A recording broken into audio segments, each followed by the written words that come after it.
Excellent Olympiad exam इयत्ता तिसरी आपण पाहतो आहोत. आपल्या पुस्तकामध्ये ज्या सराव प्रश्नपत्रिका आहेत त्यामध्ये सराव प्रश्नपत्रिका क्रमांक 10 इयत्ता तिसरी त्यातला आपण सामान्य ज्ञानचा पार्ट पाहिलेला आहे. आज आपण पाहतो आहोत या व्हिडिओमध्ये विभाग 2 गणित. मित्रांनो, गणिताचे जे 35 प्रश्न आहेत प्रत्येक प्रश्नाला 2 गुण आहेत. ते घाई करायची नाही आणि उत्तर चुकवायचंही नाही. तर आपण हे प्रश्न कशा पद्धतीने आहेत आणि याचे आन्सर्स काय आहेत ते आपण आज या व्हिडिओमध्ये पाहूया. इथे तुम्हाला पहिला म्हणजे 16 नंबरचा प्रश्न तुम्हाला इथे दिसतोय. इथे 2-3 सर्कल आहेत आणि त्याला प्लस म्हणजे 3 अंकी संख्या आहे आणि त्याला तुम्हाला ते सांगितलंय 3 चौकोनही आहेत आणि खाली त्याची बेरीज दिलेली आहे. सोबतच्या बेरजेच्या उदाहरणात डॅश डॅश व डॅश डॅश म्हणजे इथे थोडंसं मिस्टेक मला वाटते. ठीक आहे, प्रिंटिंग मिस्टेक असेल. इथे सर्कल असायला पाहिजे आणि इथे स्क्वेअर असायला पाहिजे. च्या जागी अनुक्रमे कोणते अंक येतील. तर अशा प्रश्नाचं उत्तर करायचं असेल तर काय करायचं मुलांना, तुम्हाला याला लॉजिक लावण्यापेक्षा आपण डायरेक्ट कोणती ट्रिक वापरणार, सर्व ऑप्शन अप्लाय करून पाहिजे. मित्रांनो, इथं म्हणजे जिथे जिथे सर्कल आहे तिथे सर्व ठिकाणी एकच अंक आहे आणि जिथे जिथे स्क्वेअर आहे त्या प्रत्येक ठिकाणी तो सेम अंक आहे. तर आपल्याला इथे आपण तुम्हाला माहिती आहे बेरीज करताना आपण शेवट एकक स्थानचा अंकाची बेरीज करतो. इथे बेरीज 0 आलेली आहे. मग इथे सर्कलच्या जागी आणि स्क्वेअरच्या जागी कोणता अंक घेतल्यावरती बेरीज 0 येते ते आपण पाहूया. समजा 3 आणि 5 मी घेतला, समजा इथे 3 घेतला, इथे 5 घेतला तर इथे 8 येईल. इथे तर 0 आहे म्हणजे पहिला पर्याय आपलं उत्तर नाही. दुसरा पर्याय 6 आणि 3, समजा मी सर्कलच्या जागेवर मी घेतला 6 आणि इथे पहा, समजा सर्कलच्या जागेवर घेतला 6 आणि स्क्वेअरच्या जागेवर घेतला 3 तर त्याची बेरीज येते 9. मला तर बेरीज 0 पाहिजे, बरोबर, म्हणजे तेही उत्तर नाही. तिसरा पर्याय 3 आणि 7 आहे. समजा मी सर्कलच्या जागेवर 3 घेतला आणि स्क्वेअरच्या जागेवर 7 घेतला तर बेरीज 0 येते म्हणजे हे उत्तर असण्याचे चान्सेस आहेत. आणि 7 आणि 8 याची बेरीज तर 15 येते म्हणजे एका स्थानाला 5 येतो, तर हे सुद्धा उत्तर येणार नाही. पण चेक करूया आपण. समजा पर्याय क्रमांक 3 नुसार जर मी 3 वेळा 3 3 घेतले, किती वेळा, 3 वेळा, आणि त्यामध्ये प्लस केला 3 वेळा 7 7, तर बघा याची बेरीज 7 आणि 3 10, हातचा आला 1, त्यानंतर पुन्हा 7 3 10 आणि 1 11, हातचा आला 1. आता अंक मराठीत आहे म्हणून मी मराठीत लिहितो. आणि 7 आणि 3 10 आणि 1 11 म्हणजे इथे उत्तर बरोबर आलेलं आहे पहा. म्हणजे या ठिकाणी तुमचं उत्तर काय असणार आहे, पर्याय क्रमांक 3. मग 3 नंबरच्या आपल्या आन्सर शीट मध्ये या प्रश्नाच्या क्रमांक समोर 3 नंबरचा जे 4 ऑप्शन आहेत त्यातला 3 नंबरचा पर्याय तुम्हाला असा निळ्या किंवा काळ्या बॉल पेनने रंगवायचा आहे. पुढे 17 नंबरचा प्रश्न आहे, खालीलपैकी 3 अंकी समसंख्या कोणती. समसंख्या पाहिजे. तुम्हाला माहिती आहे समसंख्या म्हणजे ज्याच्या एकक अंकाला एकक स्थानी 2 4 6 8 आणि 0 असे अंक येतात. इथे 301, मित्रांनो 301 3 अंकी आहे पण सम नाही म्हणजे हे उत्तर नाही. 38 हे तर 2च अंक झाले, आपल्याला 3 अंकी पाहिजे म्हणजे हे सुद्धा उत्तर नाही. 452 बघा 3 अंकी आहे आणि एकक स्थानाला 2 आहे म्हणजे ही समसंख्या आहे. आणि 333 3 अंकी आहे पण एकक स्थानी 3 आला म्हणजे ही विषम संख्या झाली, बरोबर. आपल्याला पर्यायामध्ये काय सांगितलं, समसंख्या, म्हणजे आपलं उत्तर काय येणार इथे, पर्याय क्रमांक 3. ओके, पर्याय नंबर 3 हे आपलं इथे काय असणार आहे, बरोबर उत्तर असणार आहे. गणिताचे मार्क आपल्याला अजिबात घालवायचे नाहीत. ठीक आहे. त्यानंतर पुढचा प्रश्न 18 नंबरचा आहे, घड्याळामध्ये मिनिट काटा 6 वर. मिनिट काटा 6 वर असताना कंप्लीट अर्धा तास झालेला असतो माहिती आहे तुम्हाला, आणि अर्धा तासाला आपण साडे या शब्दाने संबोधतो. फक्त एक नंतर अर्धा तास त्याला आपण 1.5 नाही म्हणत, त्याला आपण दीड म्हणतो. आणि 2 नंतर अर्धा तास त्याला आपण 2.5 नाही म्हणत, त्याला आपण अडीच म्हणतो. बाकी सर्व ठिकाणी आपण साडे अशा शब्दाने ते संबोधतो. तो 6 वरती मिनिट काटा आहे आणि तास काटा 12 आणि 1च्या मध्ये आहे. बघा, समजा तुम्ही घड्याळ जर बघितलं तर इथे 12 आहे, इथे 1 आहे, इथे 2 आहे, इथे 3 आहे आणि इथे 6 आहे. तर मिनिट काटा इथं 6 वर आलेला आहे आणि तास काटा कुठे गेलेला आहे? 12 आणि 1च्या मध्ये. म्हणजे बघा, तुमची शाळा सुटण्याची वेळ झालेली आहे. म्हणजे तुमचा आता काही ठिकाणी शाळा सुटण्याची असेल, काही ठिकाणी शाळा भरण्याची सुद्धा वेळ असू शकते. ठीक आहे. तर 12:30 हे त्याचं बरोबर उत्तर आहे. 6:30 वाजता तर तो तास काटा कुठे असेल? 6 आणि 7च्या मध्ये. पावणे शब्द तर येणारच नाही. दीड वाजता कुठे असेल? 1 आणि 2च्या मध्ये असेल. ठीक आहे. त्यामुळे या ठिकाणी उत्तर तुमचं काय आलं? 12:30. ठीक आहे. 19 नंबरचा प्रश्न काय आहे?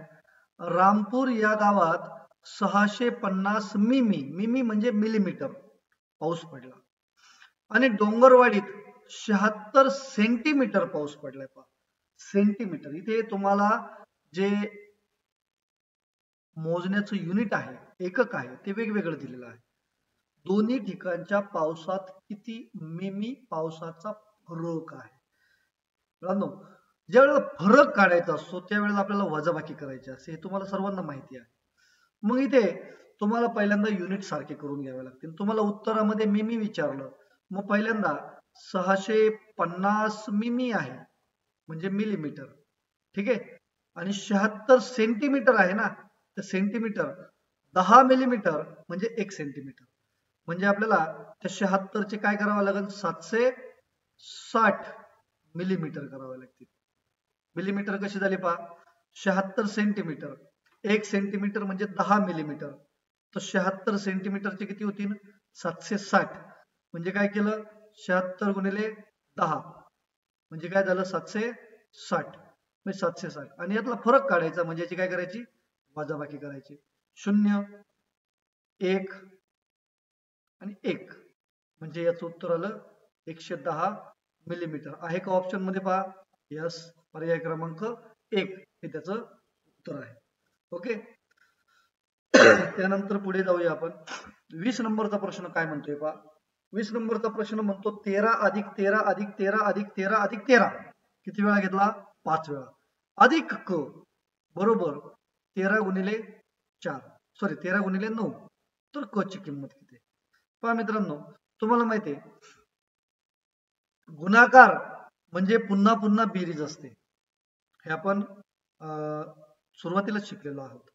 तर इथं 13 गुणिले 9 आहे म्हणजे 13 या संख्येची 9 वेळा बेरीज आहे.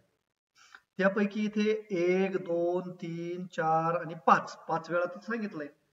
म्हणजे या क च्या जागेवरती तुम्हाला 13 अधिक 13 अधिक 13 अधिक 13 असं किती वेळा घ्यावं लागेल?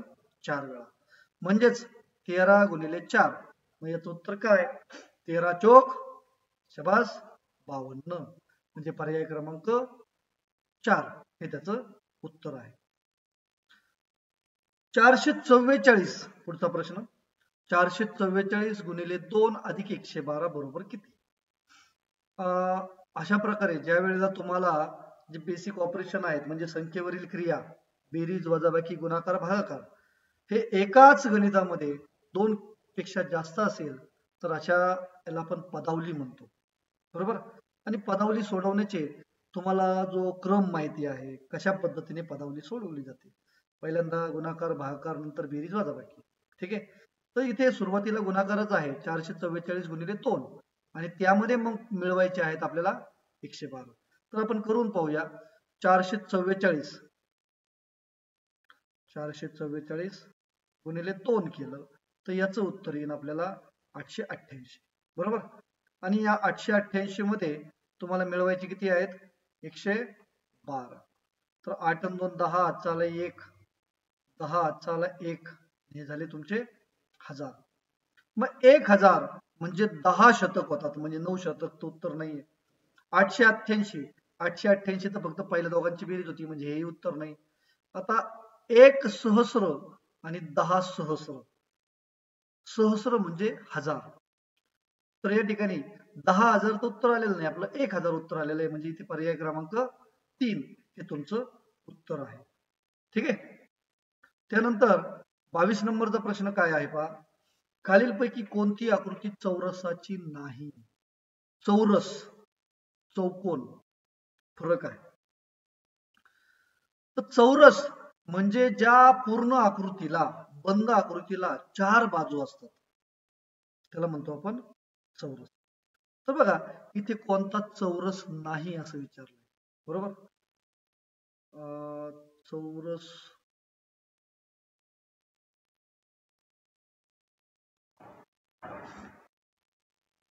आकृती चौरस नाही,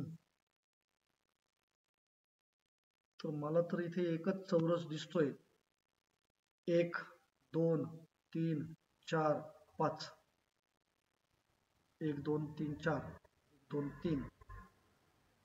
ठीक आहे. तर 22 नंबर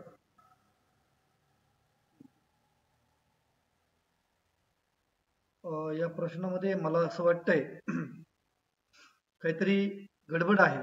तुम्ही तुमच्या शिक्षकांना हा प्रश्न विचारून घ्या एकदा. अरे हा, येस येस, खाली पर्याय आहेत ना, बरोबर. Okay okay, very good very good. कोणता चौरस नाही, हे पर्याय नाही. पर्याय बघा कसे आहे, फक्त अ, फक्त ब आणि क असा प्रकारचा प्रश्न पहिल्यांदाच आला, म्हणून थोडं कन्फ्युजन झालं. ब, क आणि ड, अ आणि ड. तर इथे बघा कोणता कोणता चौरस नाही. हा तर चौरस आहे, ठीक आहे, हा नाहीये, हा सुद्धा नाहीये. आता चौरस म्हणजे काय, ज्याच्या सर्व बाजूंची जी लांबी आहे ती सेम असायला पाहिजे. इथे तुम्हाला दिसतंय हा चौरस नाही, आयत आहे, म्हणजे चौरस नाही. आणि हा काय आहे, त्रिकोण आहे, ठीक आहे, त्यामुळे हाही चौरस नाही. मग चौरस कोणता कोणता नाहीये सर, ब चौरस नाहीये, हे की नाही, त्यानंतर क चौरस नाहीये आणि ड सुद्धा चौरस नाहीये. मग इथे म्हटलं फक्त अ, फक्त ब आणि क, ब क ड आणि अ आणि ड, म्हणजे इथे पर्याय क्रमांक 3 हे त्याचं उत्तर असणार आहे. ठीक आहे. त्यानंतर 23 नंबरचा प्रश्न बघा, एकदा समजून घ्या. मी फक्त आकृत्या बघितल्या होत्या, पण खाली पर्यायामध्ये सर्व व्यवस्थित आहे.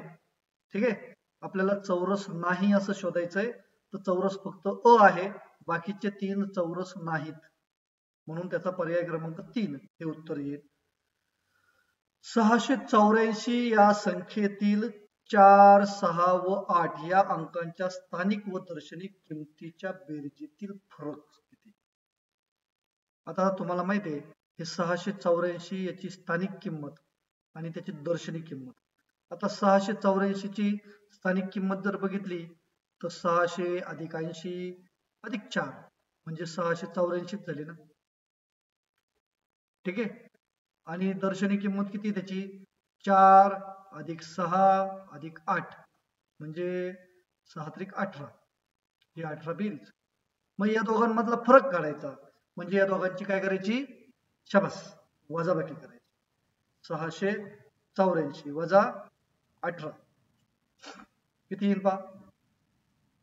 14तून 8 गेले 6, चाले 1, 8तून 2 गेले पुन्हा 6, आणि इथं 606, इथं काय आजचा आला नाही. 666 असा पर्याय आहे का, यस, पर्याय क्रमांक 4. स्थानिक किंमत आणि दर्शनी किंमत फरक आहे, ठीक आहे.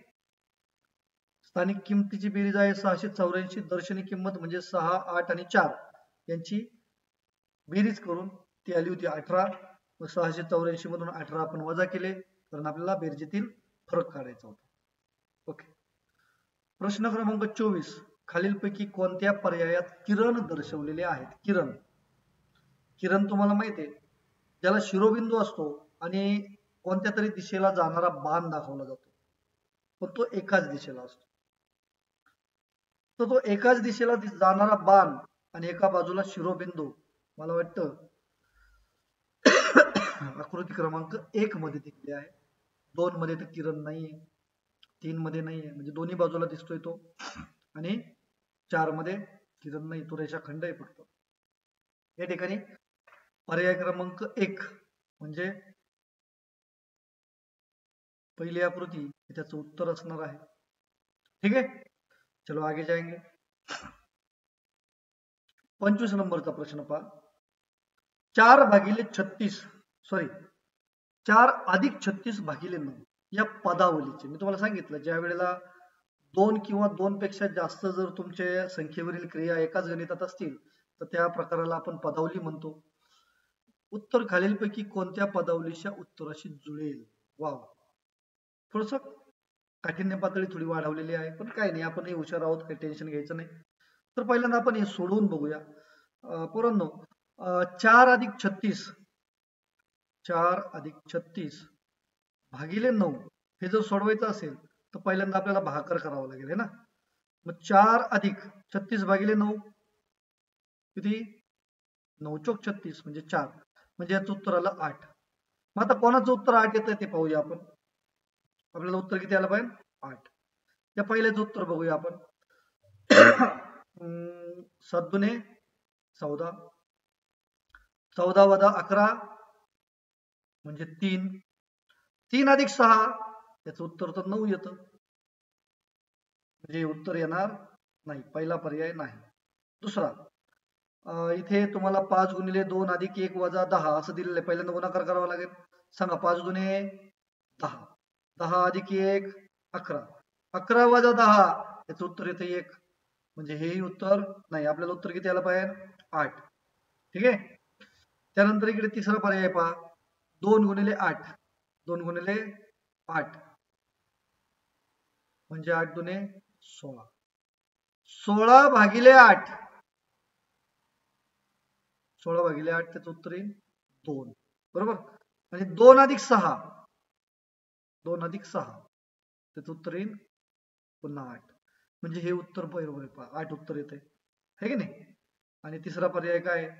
चौथा पर्याय, 3 गुणिले 3 म्हणजे 9, 9 अधिक 1 10, 10 वजा 1 9 याचं उत्तर 9 येते, म्हणजे हे उत्तर नाही. म्हणजे आता आपलं 8 उत्तर कोणाचं आलं पहा. पहिला पर्याय सोडवला त्याचं उत्तर आलं 9, दुसरा पर्याय सोडवला त्याचं उत्तर आलं 1, तिसरा पर्याय सोडवला त्याचं उत्तर आलं 8 आणि चौथा पर्याय सोडवला त्याचं उत्तर आलं 9. आपल्याला उत्तर यायला पाहिजे 8, म्हणजे आपला पर्याय क्रमांक 3 हे त्याचं बरोबर उत्तर आहे. ठीक आहे.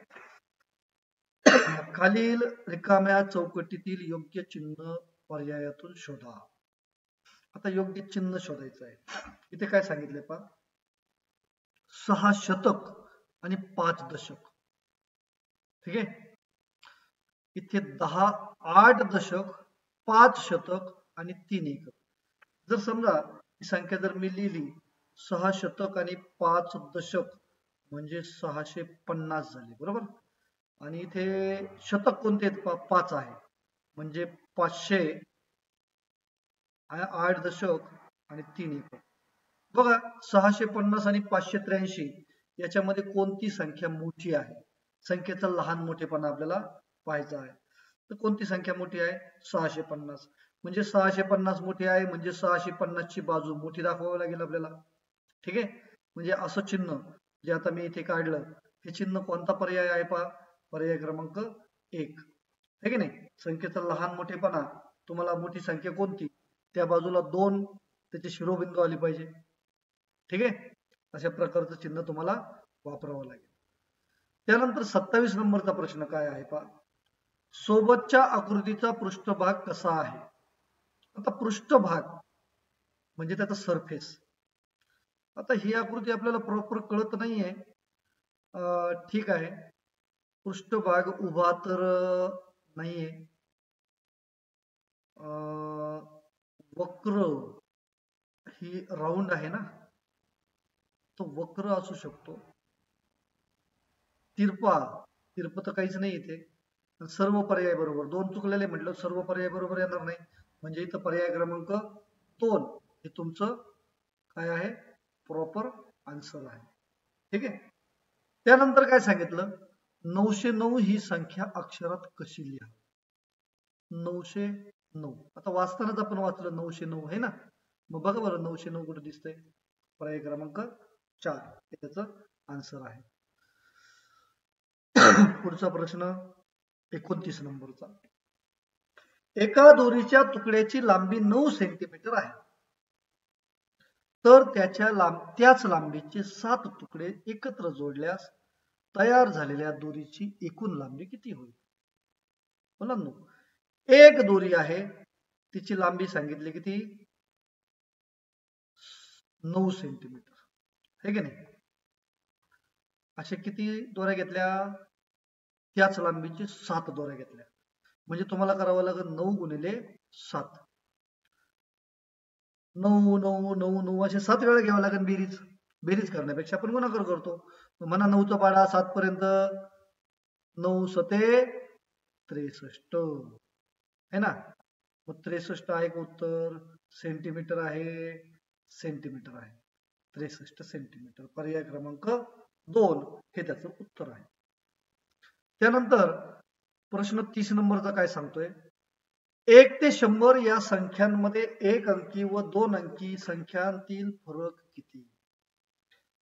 मुलांनो, 1 ते 100 या संख्या आपण खूप वेळा लिहिलेल्या आहेत. तुम्ही नीट बघा. 1 ते 100 मध्ये पहिल्या 9 संख्या, एकूण संख्या 100 आहेत, त्यातले पहिले 9 आहेत 1 अंकी, बरोबर? किती आहे? 1 अंकी. नंतर 10 पासून 99 पर्यंत म्हणजे 90 आहे 2 अंकी संख्या, है ना. आणि 100 ही एक संख्या अशी आहे, ती किती अंकी आहे? 3 अंकी आहे, बरोबर.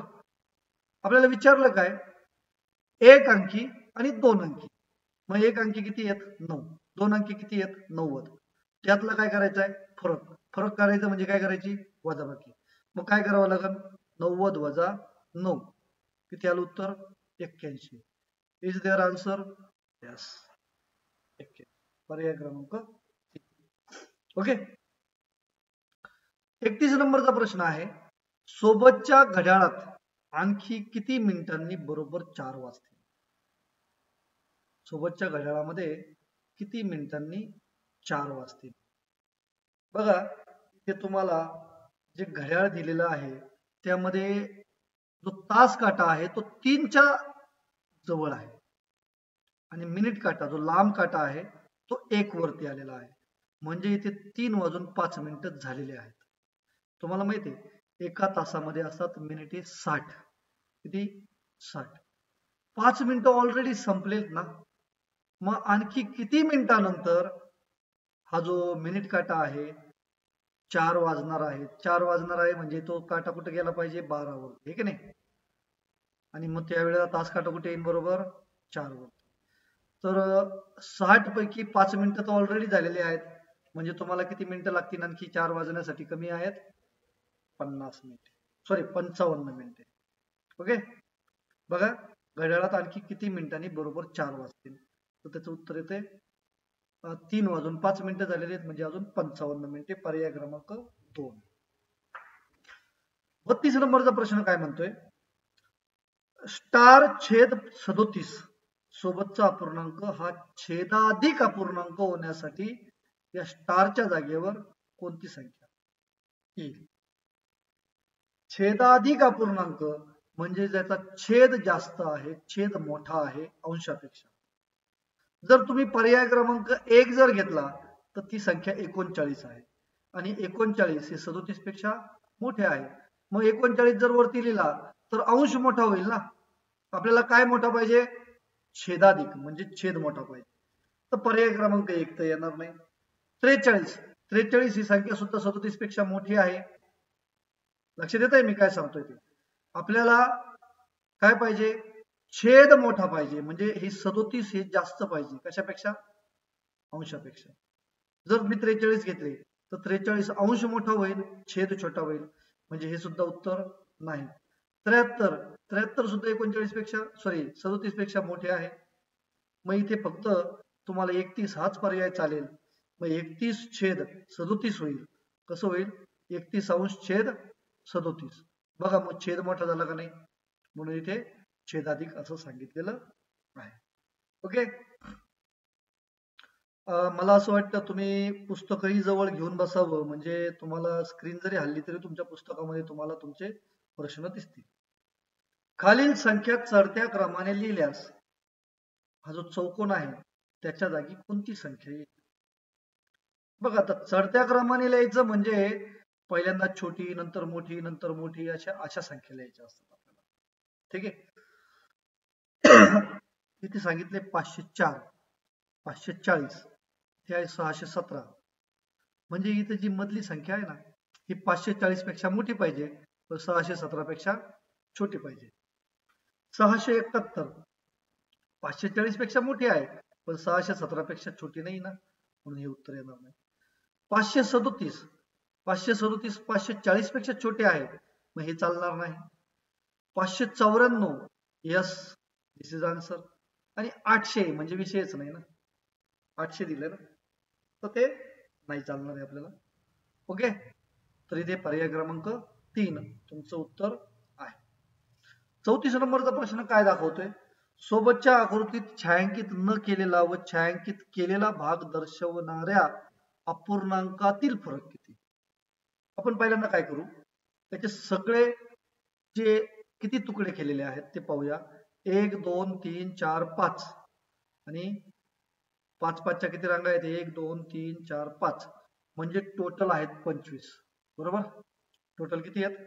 25. त्यामध्ये छायांकित केलेले किती आहेत पहा?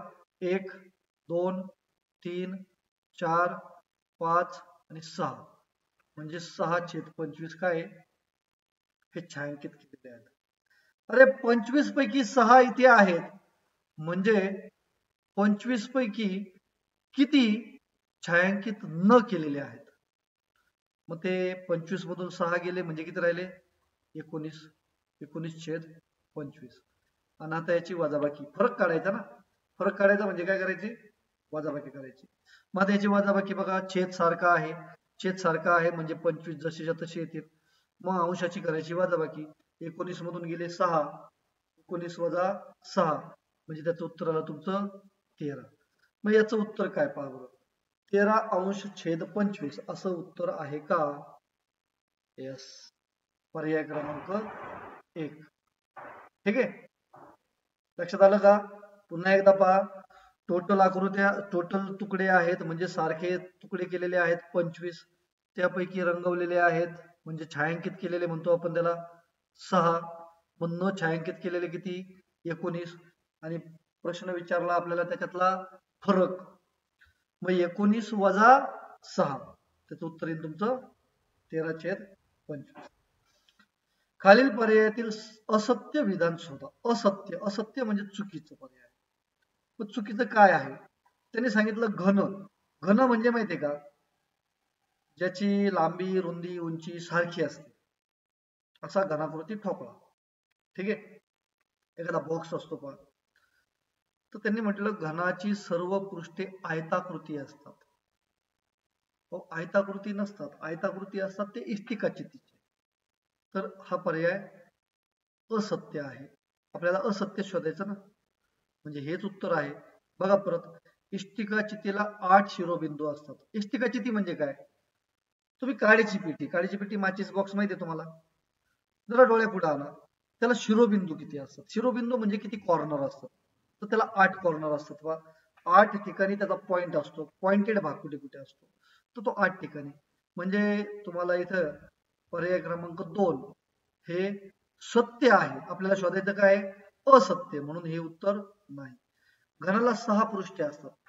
घन असो किंवा इष्टिकाचिती, त्याला पृष्ठभाग म्हणजे सरफेस 6च असतात. म्हणजे हे उत्तर सुद्धा बरोबर आहे आणि आपल्याला शोधायचं असत्य, म्हणून मी याला क्रॉस करतो. आणि इष्टिकाचितीची समोरासमोरची पृष्ठे समान आकाराची असतात.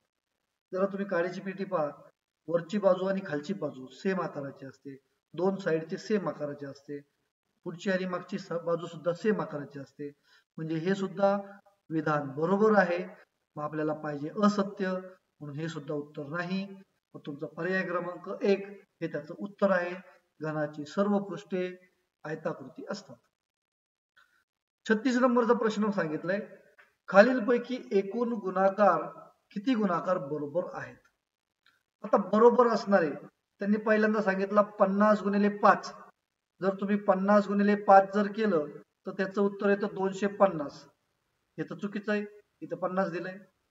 नंतर 101 गुणिले 2, 101 गुणिले 2 केलं तर बघा 100 गुणिले 1 केलं तर 100, 1 गुणिले 1 सॉरी 100 गुणिले 2 केलं तर 200, 1 गुणिले म्हणजे याचं उत्तर येईल 202. बघा तुम्हाला पाळा गुणाकार करायचा 2 गुणिले 1, 2 गुणिले 0, 2 गुणिले 1. ठीक आहे, इथं तर 102 लिहिलेलं आहे म्हणजे हे उत्तर चुकीचं आहे. 200 गुणिले 0. मित्रांनो, कोणत्याही संख्येला जेव्हा शून्याने गुणलं जातं त्यावेळेला त्याचं येणार आन्सर 0 असतं. मग इथे तर 200 दिलेलं आहे म्हणजे हे सुद्धा उत्तर कसं आहे, चुकीचं आहे. आपल्याला काय पाहिजे, बरोबर वाले. मग शेवटचं 300 गुणिले 3, 300 300 300 3 वेळा 900 हे बरोबर आहे. म्हणजे या 4 पैकी फक्त एकच उत्तर आपलं बरोबर सापडलं. मग याचा आन्सर काय करायचं, व्हेरी गुड, 1 म्हणजे पर्याय क्रमांक 1 हे त्याचं उत्तर आहे. चलो आगे बढ़ेंगे.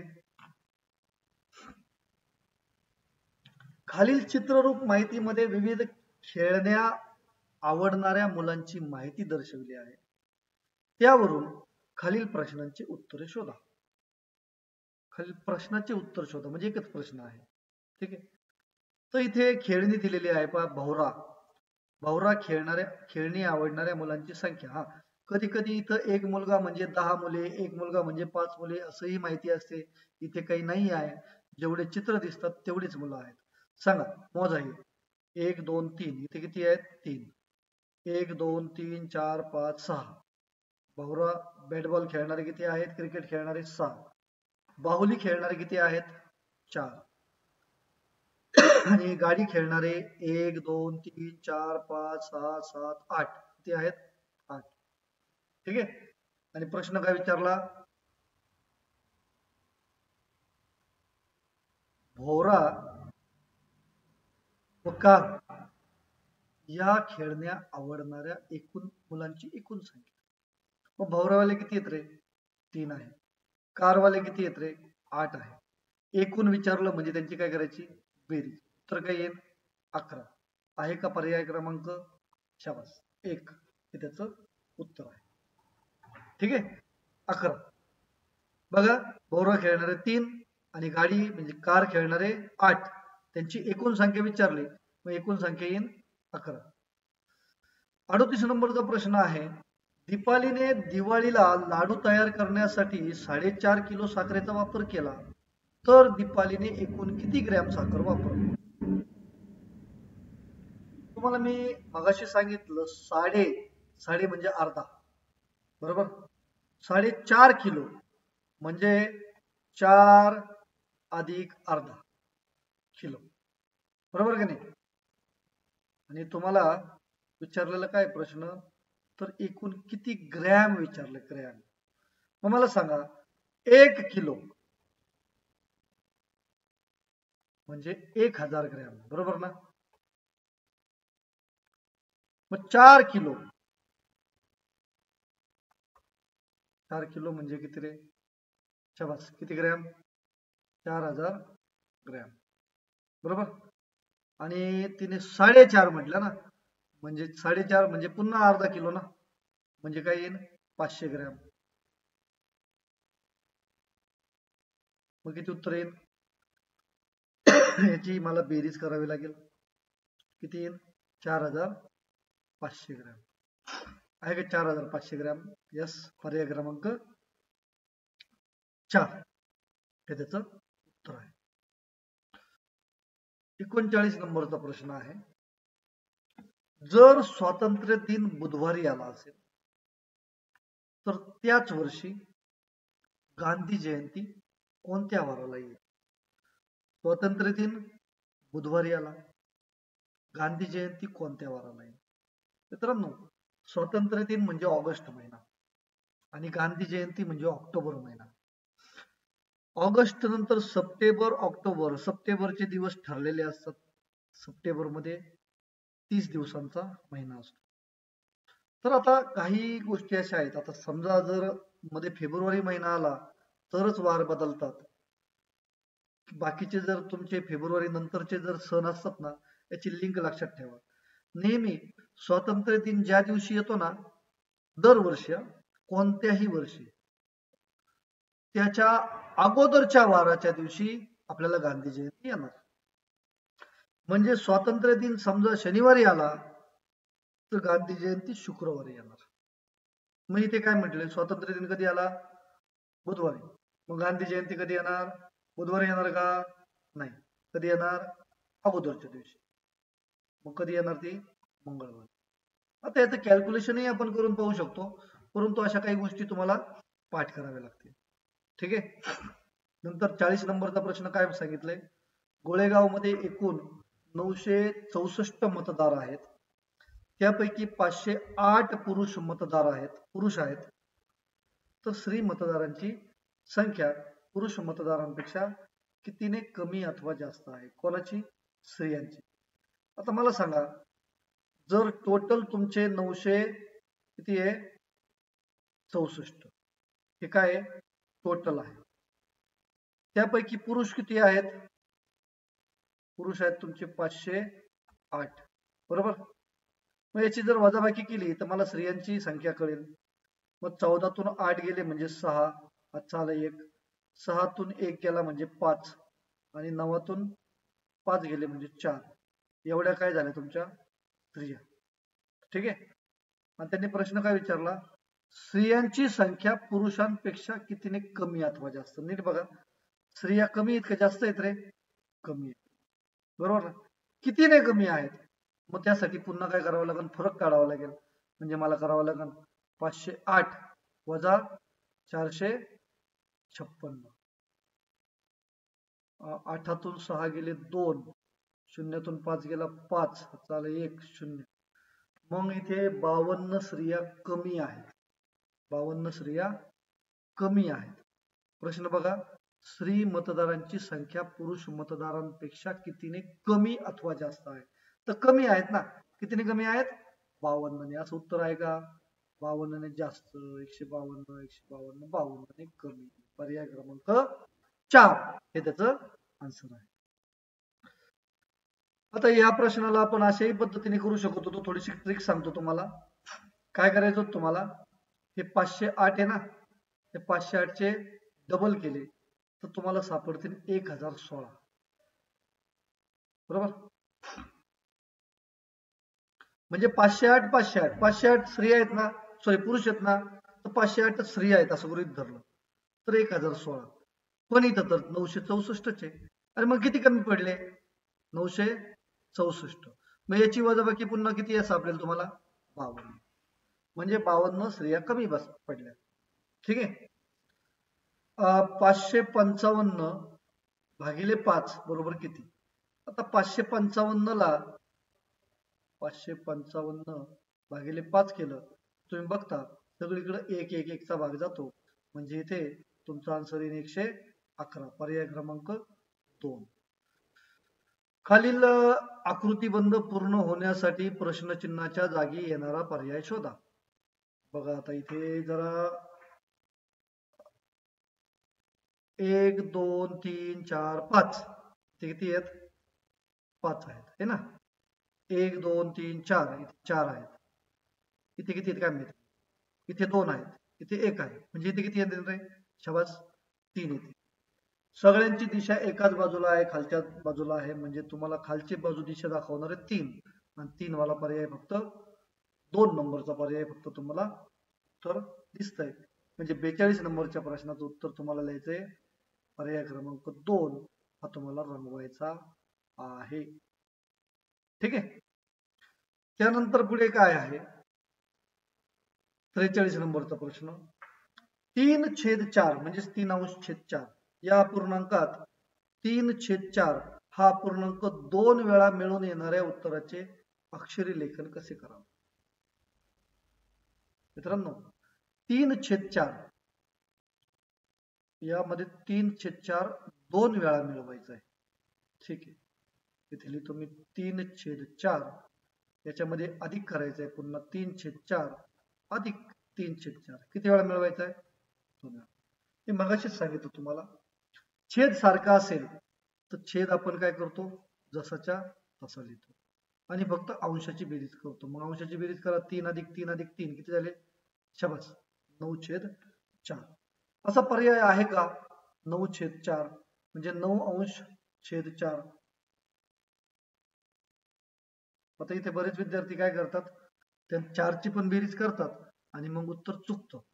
तर इथे 9 अंश छेद 4 म्हणजे पर्याय क्रमांक 2 हे त्याचं उत्तर आहे. ते 12 सुद्धा उत्तर दिलेलं आहे. 4 अंश छेद 9 हे उलट करून दिलं ते. तर इथे बरेच निष्क्रिय मुलं जराशी फसतात.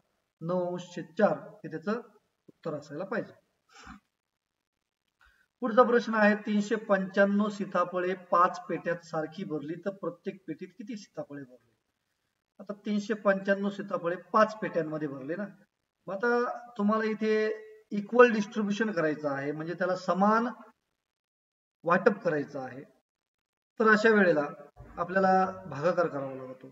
मग भागाकार करण्यासाठी मला 5 पेट्यांमध्ये भरायचं आहे, म्हणजे मला इथे कसा भागाकार करावा लागेल, 395 भागिले 5.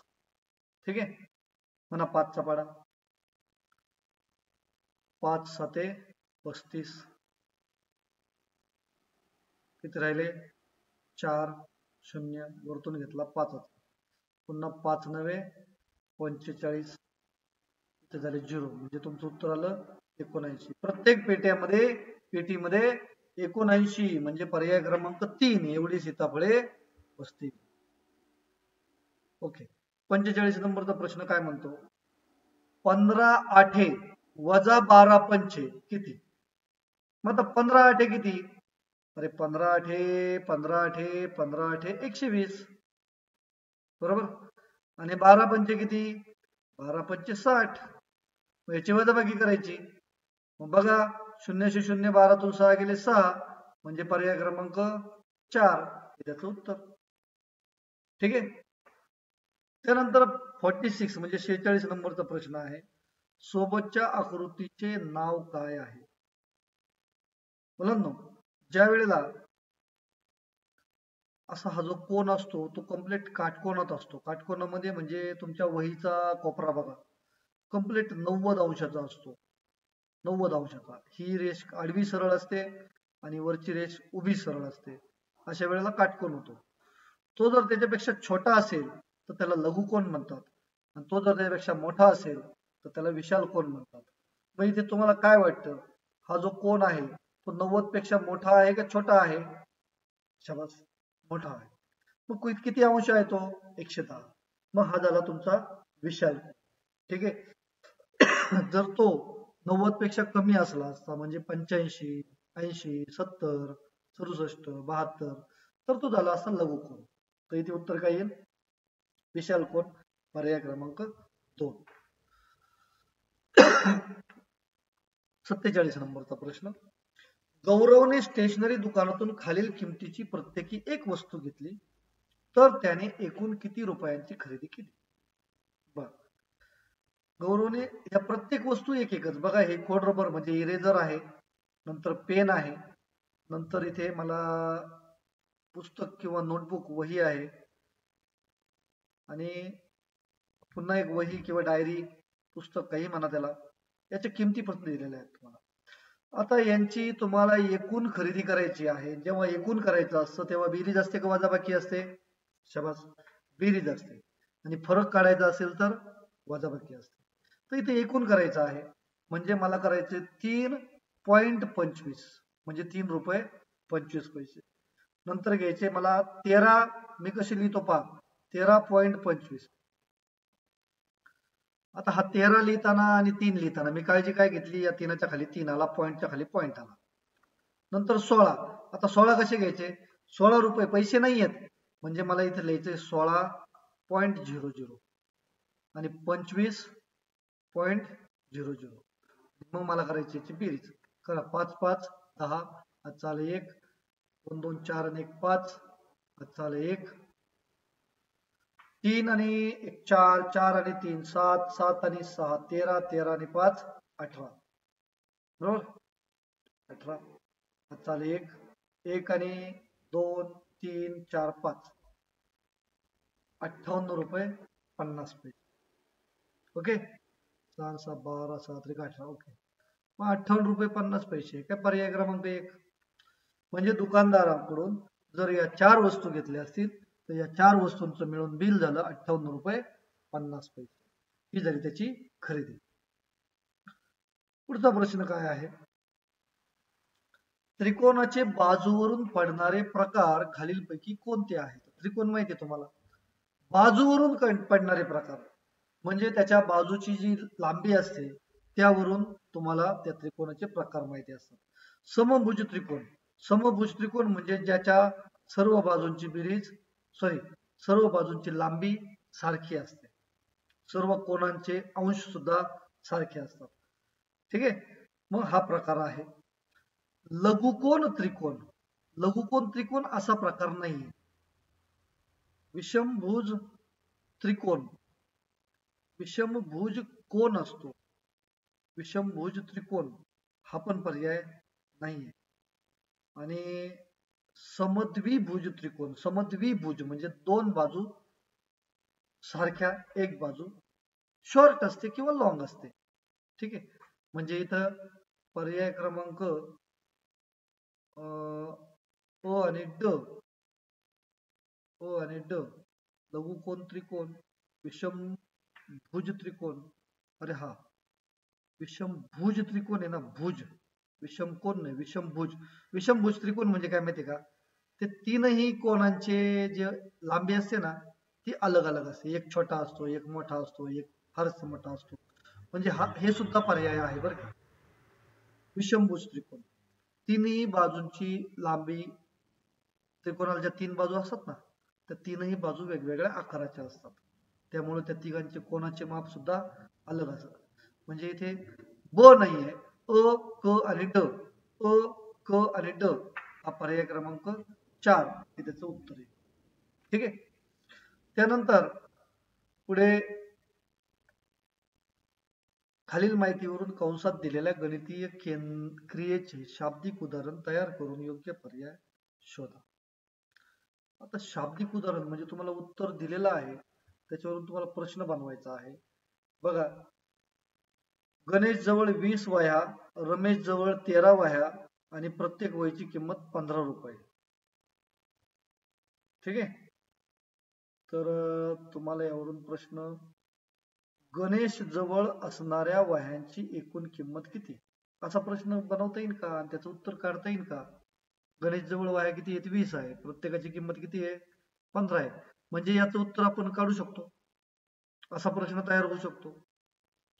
त्यानंतर रमेश जवळ गणेश पेक्षा किती वह्या कमी आहेत, तुम्हाला रमेशच्या वह्यांची संख्या माहिती आहे, गणेशच्या वह्यांची संख्या सुद्धा माहिती आहे, मग कितीने कमी आहे किंवा कितीने जास्त आहे यासाठी तुम्हाला वजाबाकी, म्हणजे हे सुद्धा प्रश्न तयार होऊ शकतो. तिसरं काय आहे, गणेश व रमेश जवळ मिळून किती वह्या आहेत, दोघांच्या मिळून किती वह्या आहेत हा सुद्धा प्रश्न तयार होऊ शकतो. आणि चौथा पर्याय सर्व पर्याय बरोबर, म्हणजे तुमचं उत्तर आहे ऑप्शन नंबर 4, सर्व पर्याय बरोबर.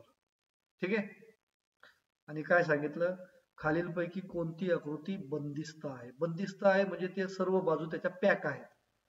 तर तुम्ही बघता इथे ओपन भाग आहे पहा, त्याच्यानंतर इथे पॅक आहे, हे उत्तर आहे. इथे ओपन स्पेस दिसतोय, इथे ओपन स्पेस दिसतोय, म्हणजे इथे पर्याय क्रमांक 2 बंदिस्त म्हणजे सर्व बाजू, तिथं आतमध्ये जायला किंवा आतून बाहेर येण्यासाठी कुठेही जागा नाही, अशी आकृती त्याला बंदिस्त आकृती म्हणतात. आणि बंदिस्त आकृती तुम्हाला फक्त पर्याय क्रमांक 2 या ठिकाणी दिसते आहे. ओके मित्रांनो, अशा प्रकारचे खूप सारे व्हिडिओज पहा, या ऍप वरती तुम्हाला मिळतील. तुम्हाला असे व्हिडिओ पाहिजे असतील तर SK कॉमर्स क्लासेस हा ऍप डाउनलोड करा. त्यामध्ये तुम्हाला ऑलिम्पियडचे सर्व तिसरीचे आणि चौथीचे तुम्हाला सर्व व्हिडिओज अवेलेबल होतील. आणि हा या व्हिडिओची माहिती तुमच्या मित्रांनाही द्या किंवा मित्रांच्या पालकांनाही सांगा. Thank you very much.